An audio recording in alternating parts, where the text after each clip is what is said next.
Chicago, the Windy City, is not feeling so good either, spending hundreds of millions of dollars on the migrant crisis with nothing to show for. City's going broke. You got one of the biggest funds in the U.S., Citadel, and Ken Griffin leaving because his penthouse lobby got shot up a couple years ago. This city's crime rate is skyrocketing. Ever since the pandemic, Chicago is no longer the city of choice. And by the way, guys, we're in 2024. Do you have to go to Chicago? Do you have to go to San Fran or New York City to do business?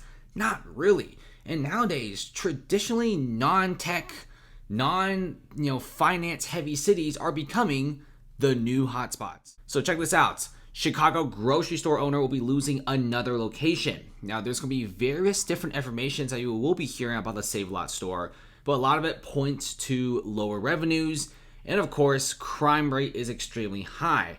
Opening any sort of Save A Lot, Kroger, Walmarts, these types of stores have a ton of shoplifting. And good luck calling the cops because they're not going to care. Can you imagine that KFC even closed down in Chicago? And many of the KFCs in Chicago, they make a lot of money. But you can make as much money as you like, but your store gets robbed once a week, once a month. Number one, employees are endangered, which if they get hurt, KFC most likely will have to pay. And then you also have the situation where each time you get robbed, each time your store gets damaged, well, you're going to be losing all the money you made in the past few weeks. And the KFC in Chicago, listen, it makes a lot of money. Okay, the south side of Chicago right now has food deserts, and I guess now even fast food joints are closing. And give it some time, you're probably going to be even seeing restaurant deserts where whole entire neighborhoods don't have a grocery store, don't have a convenience store, don't have a restaurant. These situations and these high crime scenarios, if they just spend a few $100 million cleaning the place, making a place good, maybe more police presence, maybe increase the infrastructure budget over there, make it nice, right? And I guarantee you businesses will start moving in.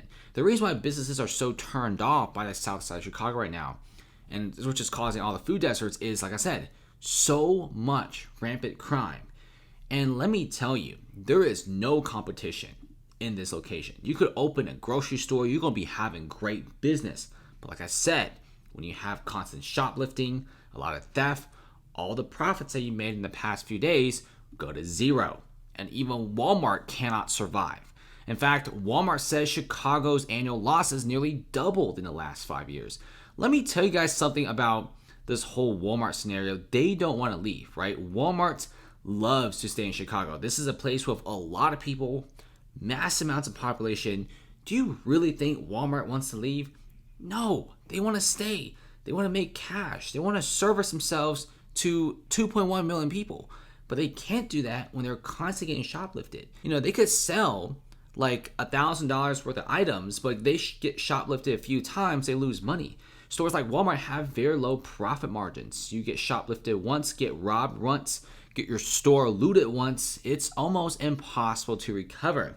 And now Chicago is so down bad that they're willing to open city-owned grocery stores, which typically lose money. Check out the one in Kansas. It's also a city-owned grocery store that loses money.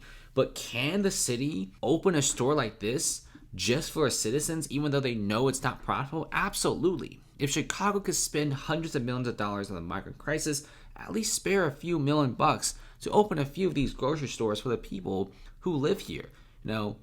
It's always the few people that ruin it for everyone, in my opinion. And check this out, the migrant problem is just swelling. Mayor Brandon Johnson of Chicago asked suburban mayors for help, which many mayors are saying no. They're done with this. In fact, many local Chicago residents are absolutely furious by the situation. They're like, the city has done nothing for them, even though some of them even pay a crazy amount of taxes. So can they even ask for something as simple as a city-owned grocery store so they get fresh produce without having to go out of their zip code? Well, chances of this is going to be very difficult. They've been talking about this since September of 2023. It's now February, and there's been very little talks about the city-owned grocery store. And so far, we might just be seeing Chicago completely empty right now. Thanks for watching, guys. Comment below, and see you later.